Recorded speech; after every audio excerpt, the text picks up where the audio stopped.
మనతో పాటు Hare Krishna movement AP and తెలంగాణకి ప్రెసిడెంట్ అయినటువంటి శ్రీ సత్యగౌర చంద్రదాస్ ప్రభుజీ ఉన్నారు. ఆయన అడిగి నరసింహస్వామి జయంతి యొక్క విశిష్టత గురించి తెలుసుకుందాం. నమస్తే ప్రభుజీ. నమస్తే. ఇది హరే కృష్ణ గోల్డెన్ టెంపుల్, స్వయంభూ శ్రీ లక్ష్మీ నరసింహస్వామి వారి క్షేత్రం మాట. రోడ్ నెంబర్ 12 బంజారా హిల్స్లో ఉన్న ఈ ప్రాచీనమైన క్షేత్రంలో ఈ నరసింహ జయంతి సందర్భంగా వైభవంగా ఎన్నో కార్యక్రమాలు జరుగుతున్నాయి. తెల్లవారుజామున 5ంటికి ఆ మూల స్థానంలో ఉన్న స్వయంభూ లక్ష్మీ నరసింహస్వామి వారికి పంచామృతాలు పంచగవ్యాలతో పళ్ళ రసాలతో పుష్పాలతో వైభవంగా అభిషేకాన్ని సంపూర్ణం చేసి షోడశోపచారాలు సమర్పించి నూతన వస్త్రాలు ఇవ్వడం జరిగింది. ఆ తర్వాత భక్తులందరికీ కూడా దర్శన భాగ్యాన్ని కూడా కల్పించాం. ఈ రోజున ఈ నరసింహ జయంతి అంటే ఈ తిథి చతుర్దశి తిథి నాడు ఆ దేవాది దేవుడు నారాయణుడు శ్రీకృష్ణుడు తన భక్తుడైన ప్రహ్లాదుడిని రక్షించడానికి అవతరించిన దినమాట. తన ప్రహ్లాదుడిని అడుగుతాడు మాట. ఎవరు? ఒక క్రూరమైన రాజు హిరణ్యకశిపుడు అడుగుతాడు, ఎక్కడున్నాడు నీ దేవుడు అనేసి. ఈ స్తంభంలో ఉన్నాడా అని అడుగుతాడు అన్నమాట. భాగవతం ఏం చెప్తోంది అంటే ప్రహ్లాదుడు మాటను నిలబెట్టడానికి ఎక్కడైతే ఉన్నాడు అని చెప్తాడో ఆ స్తంభం నుండే ఆ దేవాది దేవుడు నరసింహావతారంతో బయటకు వస్తాడనమాట.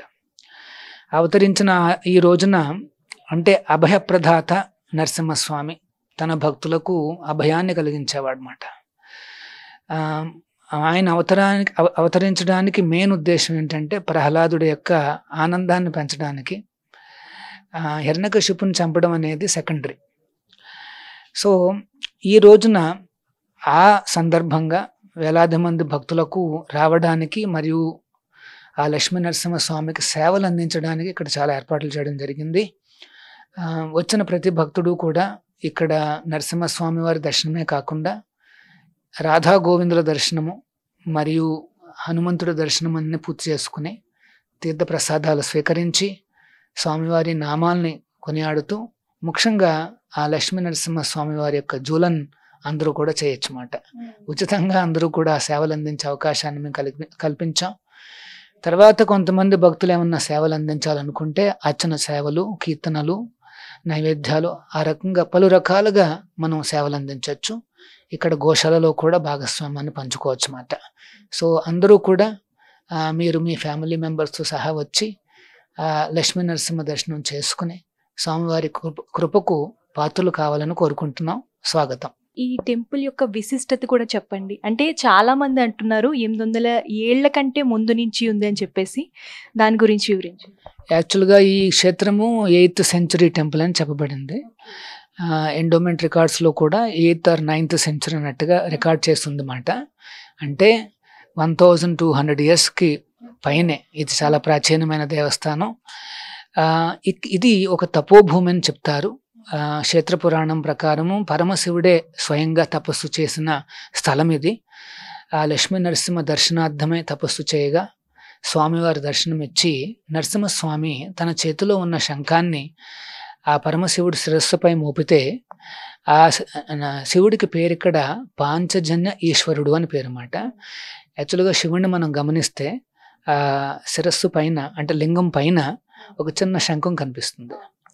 ఆ శంఖాన్నే పాంచజన్యము అంటారు. పాంచజన్య శంఖం పైన శిరస్సు పైన ఉన్నది కాబట్టి ఆ ఈశ్వరుడికి పేరు పాంచజన్య ఈశ్వరుడు. ఇక్కడ క్షేత్రపాలకుడుగా ఆయన కొలుస్తాం అన్నమాట. ఆ దర్శనమిచ్చిన లక్ష్మీ నరసింహస్వామి మరియు శివుడు ఇద్దరూ కూడా ఇక్కడ స్వయంభూలు. చాలా పురాతనంగా ప్రాచీనంగా ఉన్న దేవస్థానాలు అన్నమాట. సో దీన్ని ఇక్కడ వైభవపేతంగా ఈ హరే కృష్ణ మూమెంట్ వారు తీర్చిదిద్దడం, తర్వాత ఈ రకంగా ఘనంగా ఫెస్టివల్స్, ఉత్సవాలు జరగడం అనేది ఈ హైదరాబాద్కి ఒక ఐకానిక్ డెస్టినేషన్గా తయారైంది. మొట్టమొదటి గోల్డెన్ టెంపుల్గా కూడా ప్రసిద్ధి చెందనమాట. ఇక్కడ విశేషం ఏమిటంటే నరసింహస్వామి కీర్తన ప్రియుడు, మంత్రప్రియుడు మాట. సో వచ్చిన భక్తులందరూ కూడా స్వామిని చూస్తూ ఒక రౌండ్ హరే కృష్ణ మహామంత్రాన్ని చెప్తారన్నమాట. అంటే హరే కృష్ణ కృష్ణ కృష్ణ హరే హరే, హరే రామ రామ రామ హరే హరే అంటే దాన్ని ఒక మంత్రం చెప్పినట్టు అట్లాంటివి 108 సార్లు చెప్పి వాళ్ళు ఆ రకంగా స్వామికి సంతృప్తి పరిచి వాళ్ళు కూడా తీర్థప్రసాదాలు స్వీకరించి వెళ్తారు అనమాట. అంటే ఇక్కడికి వచ్చిన భక్తులందరూ కూడా చాలా మంది చెప్తున్నారు ప్రభుజీ, అంటే ఇక్కడికి వస్తే చాలా ప్రశాంతంగా ఉంటుంది, సో ధ్యానం చేసుకోవడానికి అన్ని విధాలుగా బాగుంటుంది అని చెప్పేసి అంత చక్కగా డెవలప్ చేశారు మీరు టెంపుల్ని. సో ఇంకా ఎలాంటి డెవలప్మెంట్ తీసుకురావాలనుకుంటున్నారు? యాక్చువల్గా అంటే దేవస్థానం టెంపుల్ హాల్లోకి వస్తే మీరు చూసే ఉంటారు, చాలా శబ్దాలు ఉన్నాయి, కీర్తనలు ఉన్నాయి, శబ్దాలు ఉన్నాయి. అయినప్పటికీ వాళ్ళలో మనశ్శాంతి ఎందుకు వస్తుంది అంటే ఇది చాలా పవర్ఫుల్ క్షేత్రం అన్నమాట. స్వయంభూ లక్ష్మీ నరసింహస్వామి తర్వాత భక్తుల యొక్క కీర్తనలు మనకు కూడా చాలా సూదింగా ఉంటాయి. మనం కూడా అందులో భాగస్వామ్యాన్ని పాలు పంచుకోవచ్చు. ఎవరికి కూడా డిస్క్రిమినేషన్ ఉండదు, కుల మత ప్రాంతాలు ఉంటాయి ఏం లేవన్నమాట. వచ్చిన ప్రతి ఒక్కరూ ఆ శ్రీహరి నామాన్ని చెప్పచ్చు. ఆ నామమే దాటించు భవసాగరం అన్నారు రామదాసులు. దాన్ని నిజం చేస్తూ ఈ క్షేత్రంలో అందరూ కూడా ఎంతో ఆనందాన్ని ఆ సంతృప్తిని పొందుతారన్నమాట. మీరందరూ కూడా రావచ్చు. మీరు అడిగారే నెక్స్ట్ ఏమిటనేసి. నెక్స్ట్ అంటే ఇక్కడ ఒక రకంగా చెప్పాలంటే దేవస్థానం చాలా చిన్నదైపోయింది. సో ఒక ప్రసిద్ధమైన దేవస్థానం కడుతున్నాం ఇక్కడ కోకాపేటలో, హైదరాబాద్లో ఉంది. హైదరాబాద్ కోకాపేటలో ఇక్కడ అతిపెద్ద హెరిటేజ్ టవర్ అని కట్టబడుతుంది అన్నమాట. దాన్ని హరే కృష్ణ హెరిటేజ్ టవర్ అంటారు. 430 అడుగులు ఉండే ఆ టవర్కి చాలా తలమానికంగా తీర్చిదిద్దబోతున్నాం అన్నమాట. సో భక్తులందరికీ కూడా స్వాగతము. మీరు కూడా పాలు పంచుకోవచ్చు. హరే కృష్ణ. ధన్యవాదాలు గురించి.